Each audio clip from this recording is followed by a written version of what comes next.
গণভোট দেয়া হলো 4টা প্রশ্ন, যে প্রশ্নের মধ্যে একটা বিশাল প্রশ্ন জুলাই জাতীয় সনদের সমঝোতা হয়নি, এটা একটা জবরদস্তিমূলক আরোপিত আদেশ করে সেই আদেশের একটা প্রশ্ন গণভোটের মধ্যে দেয়া হলো, যেটা আমার পড়তে লাগছে 3.5 ঘন্টা।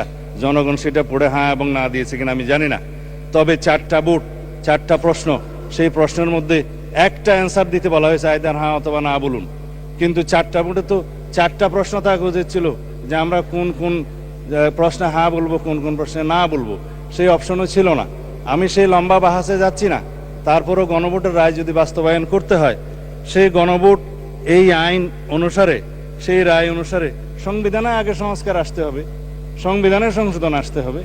সংবিধানে যদি সেটা আমরা গ্রহণ করি, তারপরে সেই গণভোটের রায় বাস্তবায়নের জন্য তখন সংবিধান যদি এটা কন্টেইন করে, ধারণ করার পরে তখন যদি পরিষদের সদস্য হিসেবে শপথ নিতে হয়, সেটা তখনকার ব্যাপার হবে। সেটা আমরা let us have debate on it. তবে এখন এই সংবিধান সংশোধনের জন্য আমরা এই সেশনে বিল আনতে পারবো কিনা সেটা যথেষ্ট সন্দেহ আছে। এই কারণে যে 133টা অধ্যাদেশ এখানে উত্থাপিত হয়েছে প্রথম দিনে, আজকে হয়তো মাননীয় আইনমন্ত্রী সেগুলা বিশেষ কমিটি দেওয়ার জন্য প্রস্তাব করতে পারেন। তারপরে সেটা স্ক্রুটিনি হবে, রিপোর্ট পেশ হবে, সময় আছে 30 দিন। এটা কোনো কার্য দিবস নয়, পঞ্জিকা দিবস। 30 দিনের মধ্যে এই অধ্যাদেশগুলো সম্পর্কে আমাদেরকে ফয়সলা করতে হবে। এখন সেই অধ্যাদেশগুলো ফয়সলা করতে যেয়ে 15 দিন এখন লম্বা ছুটিতে, 29 তারিখের আগে আপনি আর সেশন করতে পারছেন না আজকের পরে। তখন এগুলো করতে করতে এই সেশন চলে যাবে। তারপরের সেশনে আপনার বাজেট অধিবেশন, বাজেট অধিবেশনের সময় যদি আপনারা অ্যালাউ করেন যে সংবিধান সংশোধনের বিষয়ে এই হাউস সিদ্ধান্ত নেয়, কার্য উপদেষ্টা কমিটিতে যদি সিদ্ধান্ত হয়, তখন বাজেটের এই সেশনের মধ্যেও সংবিধান সংশোধনের জন্য কমিটি করে তারা এই জুলাই জাতীয় সনদকে সেখানে ধারণ করে সংবিধান সংশোধনের জন্য বিল উত্থাপন করতে পারে। সেই বিলটা তারপর আলোচনা হবে, পাশ হবে, সেটা তখন সেই সেশনে করা যাবে কিনা আপনারা সিদ্ধান্ত নেবেন। আমি পজিটিভলি যাচ্ছি, আমি কোনো কিছু অস্বীকার করছি না। জনরায়কে সম্মান দিতে হবে, কিন্তু সেটা সাংবিধানিকভাবে দিতে হবে, আইনগতভাবে দিতে হবে। এখানে ইমোশনের কোনো জায়গা নাই। রাষ্ট্র ইমোশন দিয়ে চলে না, রাষ্ট্র চলে সংবিধান দিয়ে, আইন দিয়ে, কানুন দিয়ে। তা আমরা সেভাবে যাই।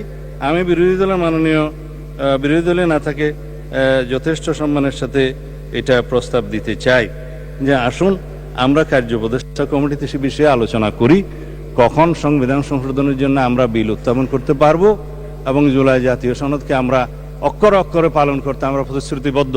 আমরা জাতির কাছে অঙ্গীকার করেছি যে জুলাই জাতীয় সনদ ঐতিহাসিকভাবে যেভাবে স্বাক্ষরিত হয়েছে, রাজনৈতিক সমঝোতার দলিল হিসেবে তার প্রতিটি শব্দকে আমরা সম্মান করি। কিন্তু জুলাই জাতীয় সনদের বাইরে আরোপিত কোনো আদেশ দিয়ে, কোনো অবৈধ আদেশ দিয়ে সেটা কোনো সংবিধান সংশোধন করা যায় কিনা, সেটা একটা বিশাল আইনি প্রশ্ন, সাংবিধানিক প্রশ্ন। সেটাও আমরা ডিবেট করি, আলোচনা করি, আমরা কার্য উপদেষ্টা কমিটিতে আলোচনা করি এবং সংবিধান সংশোধনের জন্য আমরা বিল উত্থাপন করি। সেই বিল আমরা সমঝোতার ভিত্তিতে এই মহান হাউসে গ্রহণ করি। তারপরে এই সংবিধান অনুসারে রাষ্ট্র পরিচালিত হবে এবং ইনশাআল্লাহ আমরা সংবিধান মেনেই এই পর্যন্ত এসেছি এবং সংবিধান মেনে চলবো। সামনের দিনগুলোতে আমরা সাংবিধানিকভাবে এই রাষ্ট্রকে এগিয়ে নিয়ে যাব। ধন্যবাদ মাননীয় স্পিকার। মাননীয় বিরোধী দলের নেতা, আপনি অত্যন্ত জনগুরুত্বপূর্ণ একটি বিষয় উপস্থাপন করেছেন। এই ধরনের গুরুত্বপূর্ণ বিষয় অন দি স্পট সলিউশন দেওয়া যায় না। এটার জন্য আপনি নোটিশ দেবেন। আপনার নোটিশ পাওয়ার পর এ ব্যাপারে আমার সিদ্ধান্ত জানাবো। ধন্যবাদ।